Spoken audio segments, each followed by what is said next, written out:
and Ryan's article is so good about how the process, how it actually happened. But you mentioned that Yeah. Todd Lewicki in the story. You mentioned that Todd Lewicki shot you an email, and you like couldn't believe that you were receiving an email, and you thought it may have been spam. How many Yeah. minutes did it take you to realize that this was a real thing? How many days did it take you to realize that this was a real thing?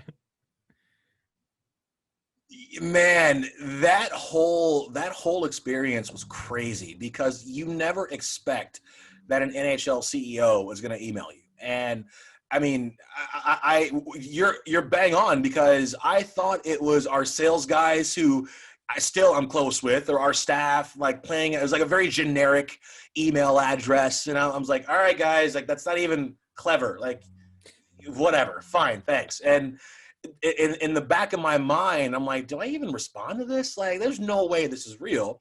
And I'm telling myself, I'm like, all right, well, in the 0.0001% chance this is real, let me respond to it and see what happens. I was texting my fiance, I was texting my mom, a couple folks in the office. I was like, hey, come here, I got something to show you.